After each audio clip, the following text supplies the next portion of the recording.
Hey you, how's it going?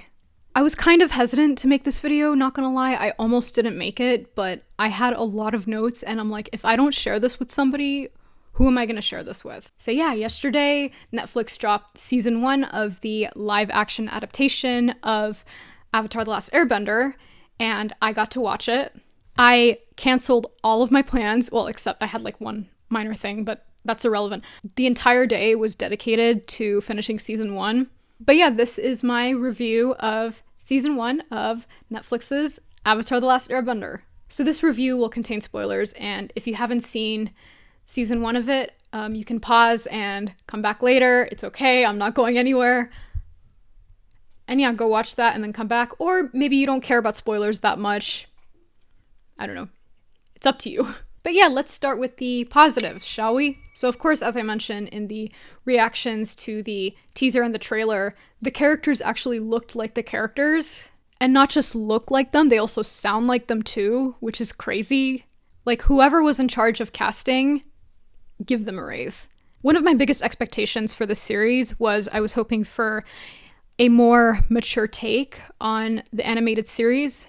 I guess it's because, like, we associate live action with reality. This series did not hold back when it came to the graphic violence. I mean, like, there was literally like a genocide of airbenders, and like we know about this in the animated series, but because the animated series is like a kid's show, and I put that in quotations because, like, I mean, adults enjoy it, but like, I guess, I don't know, we like the charm that it is a kid's show, especially because some of us did enjoy it when we were kids. But yeah, watching this as an adult, I actually appreciated that there was a mature aspect. With the comedic timing, I thought it was also appropriately placed. It didn't feel completely out of line. Another positive, I definitely mentioned this in my reaction videos, but the CGI was the best bending I have ever seen. And even watching the series last night, like, I loved the CGI, and I am gonna get in a lot of trouble for saying this, but I'm gonna say it anyway. The CGI is better than the Marvel movies. I said what I said. Even the choreographed fight scenes, this is another positive, even the choreographed fight scenes are better than the Marvel movies. I'm sorry, y'all. No, but right now, like, I have every reason to roast Marvel because Marvel is owned by Disney, and if you know, you know. If not, that's okay. We can discuss this in the comments down below. Another thing that I liked was the minor changes in some of the characters, including Princess Yue. She's more empowered, and Princess Yue was not my favorite character in the animated series. I don't know, she just seemed like a damsel in distress. But in the live action series, I am here for her. I am here for empowered Yue. I am here for her not letting her royal title get in the way of interacting with her people. I did not expect to like Yue. Another minor change to some of the characters, Gyatso. We got more of Gyatso, and I don't even recall how much of Gyatso that we got in the animated series. And when Aang connected with Gyatso in the spirit world, like, that was emotional for me. So now, like, we can remember Gyatso as more of Aang's friend and mentor from the past, right? He actually had some solid advice to guide Aang along, and he even, like, brings it up again, like, within the last minute or so of the finale. So Gyatso's not just a character of the past, but he's a guide to Aang's future, and I thought that was beautiful. Another really big thing that I liked was how the flashbacks were told. We got flashbacks of Aang, Katara, Sokka, and Zuko. We actually get to learn more about the before and the aftermath of what caused Zuko's scar.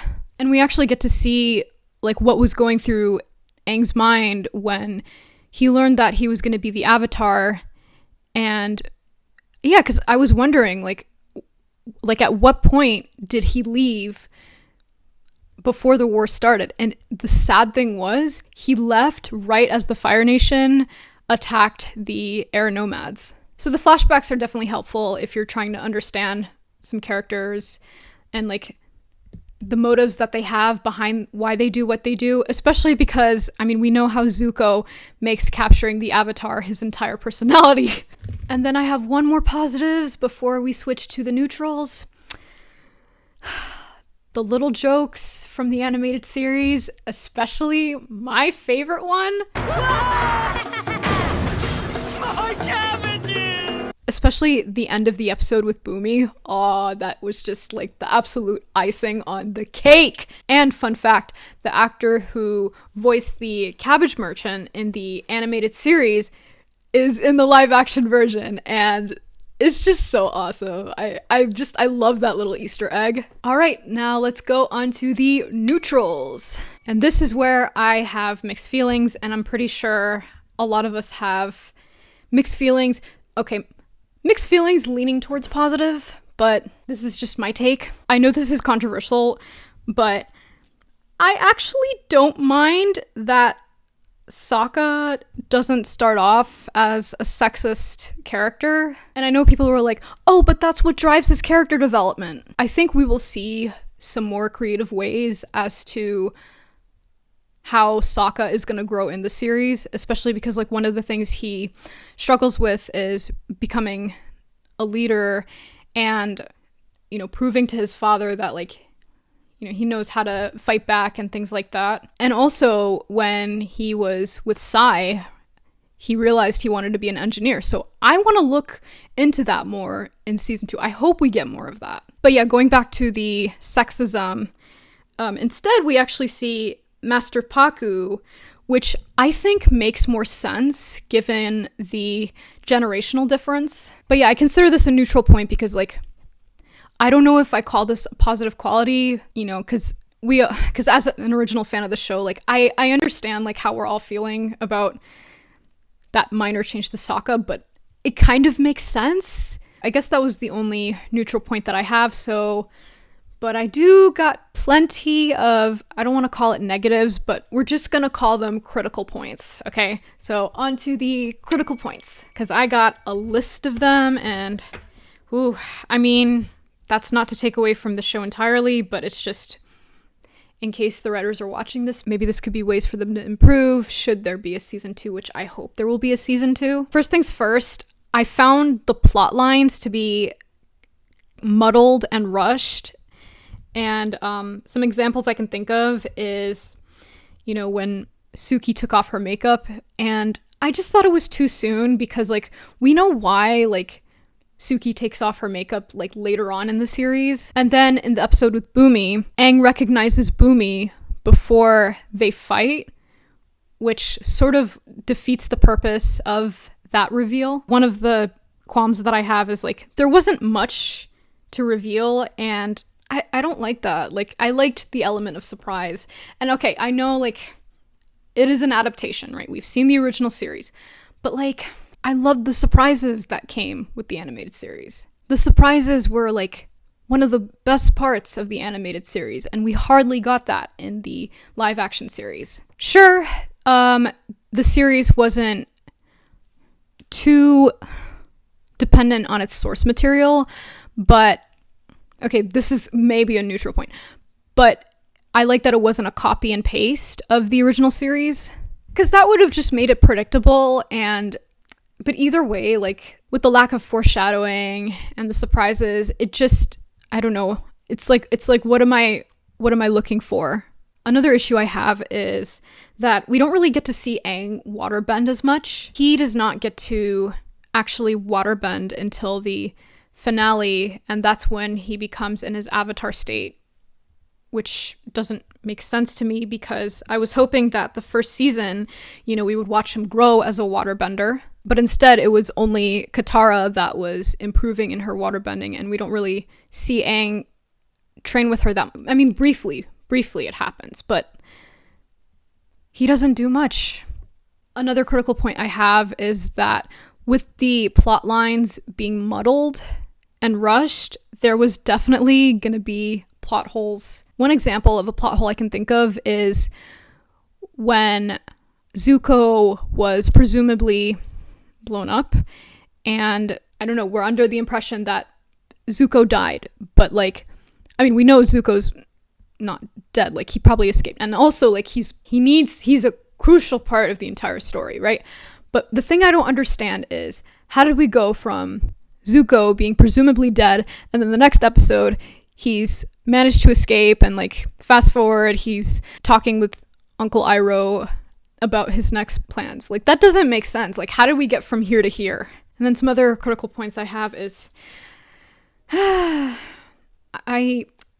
want better for Appa. I want better for my favorite character. We didn't get to see him much except for when Team Avatar was traveling, and Appa didn't get to do much because he was just off to the side like a parked car. And Momo.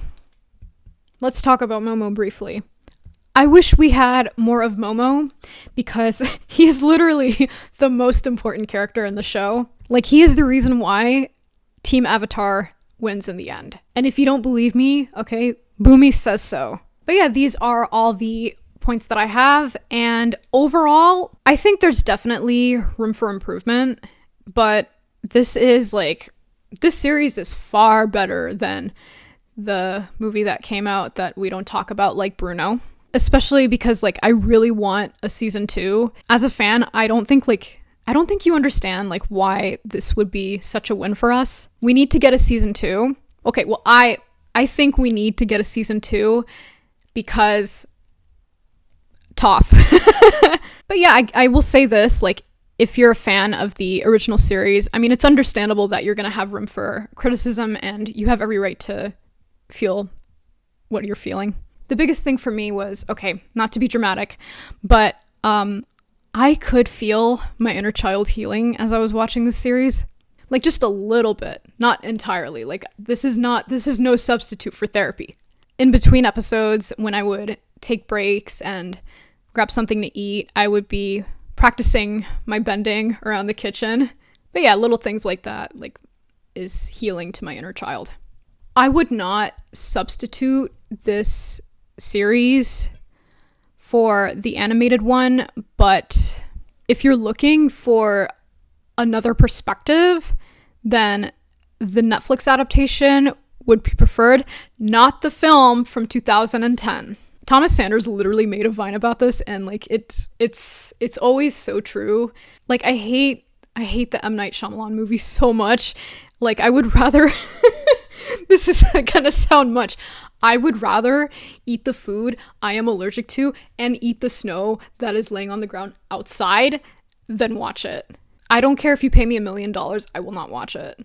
So my final review for season 1 of Netflix's Avatar: The Last Airbender, I will say, let's give it 7 out of 10 sky bisons. All right, I hope you enjoyed this review of season 1.